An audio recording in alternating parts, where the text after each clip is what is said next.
नमस्कार, स्वागत है आपका। राजस्थान के रण में हर पार्टी अपने चुनाव प्रचार में जुटी हुई है। आज चुनाव का शोर थम जाएगा। आज बीजेपी मुख्यालय में केंद्रीय मंत्री और बीजेपी चुनाव प्रभारी प्रहलाद जोशी से हमारे न्यूज कोऑर्डिनेटर योगेंद्र शर्मा जी ने खास बातचीत। उसके लिए चुनाव प्रचार का शोर अब कुछ ही घंटों बाद थम जाएगा और राजस्थान में बीजेपी के चुनाव प्रचार और टिकट वितरण और प्रबंधन से लेकर तमाम काम की कमान रही, यानी कि प्रभारी रहे केंद्रीय मंत्री प्रहलाद जोशी जी हमारे साथ इंटरव्यू में हैं। सर, कैसा रहा ये कैंपेन और ये सफर चुनाव? बहुत ही सुचारू रूप से हमारा सब व्यवस्था से लेके प्रचार तक बहुत ही सुचारू रूप से चला है और हमारे कार्यकर्ता बहुत ही संयम और कर्मठता से काम किया है और मुझे लगता है, और नेता भी, सभी नेता जो प्रदेश के नेता है, प्रदेश का नेता भी बहुत ही सहयोग दिया है, एकजुट होकर काम किया है। मुझे लगता है इस बार हमारा पिछले सभी रिकॉर्ड तोड़कर हम आगे बढ़ेंगे, हमको बहुमत मिलने वाला है। इसे आंकड़े तक जा रहे हैं सर, 150 या इससे ऊपर? मुझे लगता है हम 163 पर हम रुके हुए थे। जैसे तेंदुलकर का रिकॉर्ड इस बार विराट कोहली ने तोड़ा, हमारा ये रिकॉर्ड हम तोड़ने वाले हैं। इसका मूल आधार क्या है सर? आधार तो हमारा जो परिश्रम है, हमारा प्रयत्न है और भारतीय जनता पार्टी का जो नेतृत्व, माननीय मोदी जी का नेतृत्व लोगों ने जो स्वीकारा है। और 2018 में तो कांग्रेस पार्टी को जो इन लोगों ने जनता ने आशीर्वाद देके सरकार बनाने का मौका दिया और बाद में सरकार कैसे चला, कैसे गुटबाजी हुआ। आज भी गहलोत और पायलट के बीच में क्या चल रहा है, गहलोत और राहुल गांधी के बीच में क्या चल रहा है। तो स्वयं जिस पार्टी ने आपको राष्ट्रीय अध्यक्ष बना रहे हैं, आप कर आ जाइए दिल्ली ऐसे बुलाने आता है, ये स्वयं मुख्यमंत्री पार्टी को विद्रोह करते, पार्टी को हाईकमांड को विद्रोह करते हो, जनता को क्या करेगा?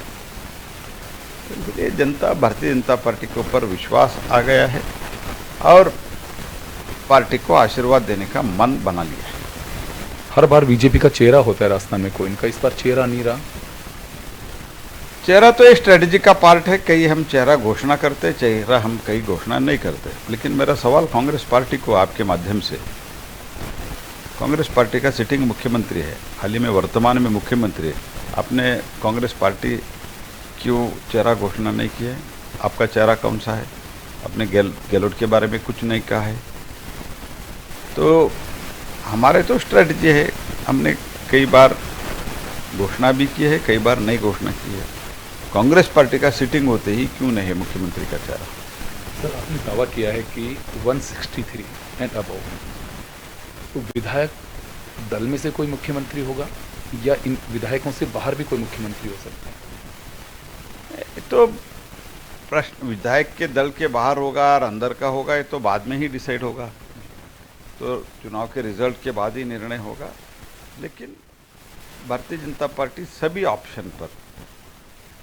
ऑप्शन बोले तो जो विधायक है, विधायक दल का मीटिंग में जो निर्णय होगा और हाईकमांड, हमारे जो सेंट्रल लीडरशिप है, पार्लियामेंट्री बोर्ड है, वो सब मिलकर निर्णय करेंगे। इस बार काफ़ी ताबड़तोड़ रैलियां, मोदी जी के रोड शो, काफ़ी कुछ रहा। ये आपकी रणनीति का हिस्सा हो सकता है, लेकिन राजस्थान को लेके काफ़ी ये देखा गया है कि जैसे प्रेस्टीज इशू बना हो बीजेपी का। नहीं, प्रेस्टीज इशू, सब इलेक्शन प्रेस्टीज इशू ही होता है जी, हर एक इलेक्शन प्रेस्टीज इशू होता है। और हमने जो ये प्रेस्टीज इसलिए ने, जहाँ भी चुनाव होता है, नरेंद्र मोदी जी का जो लोकप्रियता है उसके कारण तो हम तो रिक्वेस्ट करते हैं, माननीय प्रधानमंत्री जी समय देते हैं और चुनाव प्रचार में लग जाते हैं। जनता भी देखने के लिए लाखों में जनता आ जाते हैं। तो इसलिए एक प्रेस्टीज के कारण कोई नेता आया है ऐसे नहीं है, हर चुनाव प्रेस्टीज होता है। लेकिन इस बार राजस्थान जनता को जो त्राही किया है कांग्रेस पार्टी का इधर के 5 वर्ष के सरकार, उसको हम एक फुल स्टॉप देने के लिए ज़्यादा प्रयास किया है, इसमें कोई शक नहीं है।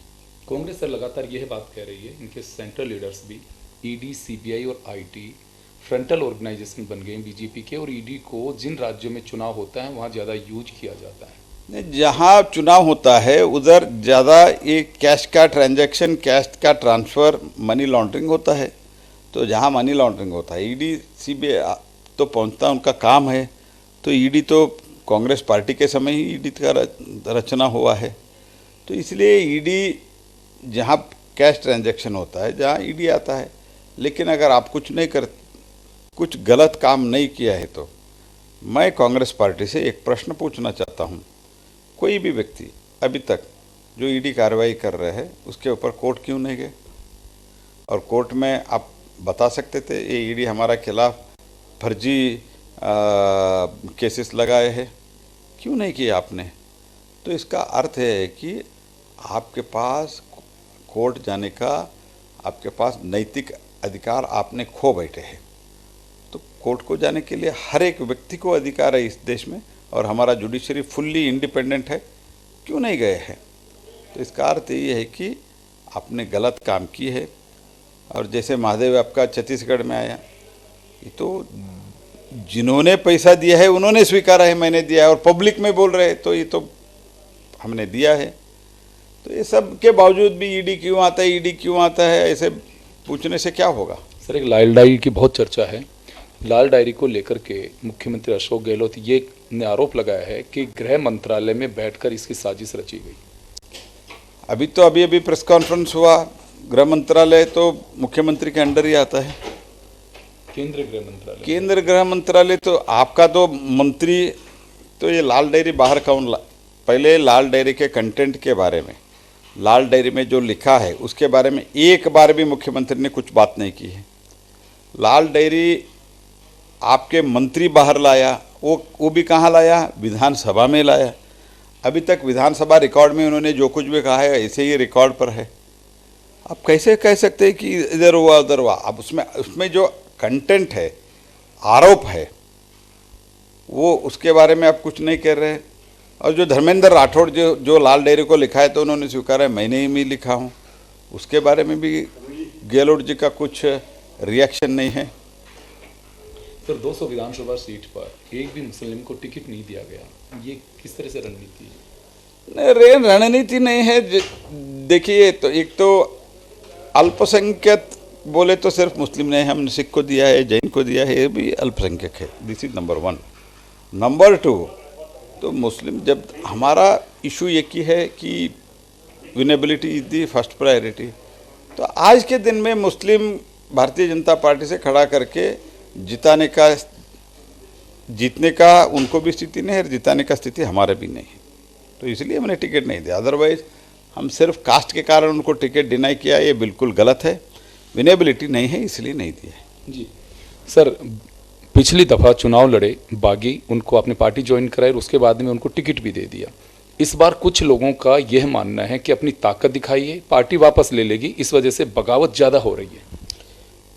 नहीं तो ये तो पहले जो हुआ है कुछ हुआ है, मैं इनकार तो नहीं करता हूँ, लेकिन अभी मेरा चर्चा हुआ है माननीय राष्ट्रीय अध्यक्ष जी के साथ। अभी जो कुछ भी बागी लड़ेगा उसको उसका परिणाम को भुगतना पड़ेगा। हम 6 बरस किसी को वापस नहीं लेंगे। चुनाव प्रचार में सर काफ़ी कुछ आपने मैनेज किया, अब बात आती है वोटिंग की, उसके लिए क्या रणनीति? तो रणनीति तो हमारा पार्टी का जो व्यवस्थित बूथ लेवल तक, बूथ से नीचे लेवल तक हमारा जो नेटवर्किंग है, बहुत बढ़िया नेटवर्किंग है हमारे पार्टी का। तो पूरा तैयारी है। जनता मन बन चुका है, जनता ने मन बना लिया है। और तो ये जो जब मन बना लेता है उनको बूथ तक लाना, पोलिंग बूथ तक लाना, ये हमारा जिम्मेदारी है। मैं सभी कार्यकर्ताओं से, हमारा वीडियो कॉन्फ्रेंस भी हुआ है बूथ लेवल के कार्यकर्ताओं के साथ, तो मुझे पूरा विश्वास है हमारे कार्यकर्ता जनता को प्रेरित करेंगे, वोटिंग के लिए आने के लिए प्रयास करेंगे, और उसके कारण हमारा जो 2013 से बेहतर रिजल्ट हो जाएगा। तो चलिए, प्रहलाद जोशी साहब, जिन्होंने चुनाव की एक एक कड़ी, एक एक पल को बहुत अच्छे से देखा है, पूरी रणनीति बनाई है, उनका साफ दावा है कि अब तक के रिकॉर्ड टूटेंगे, भारतीय जनता पार्टी की सरकार बनेगी। कैमरा पर्सन सुशील यादव के साथ योगेंद्र शर्मा, जन टीवी न्यूज, जयपुर।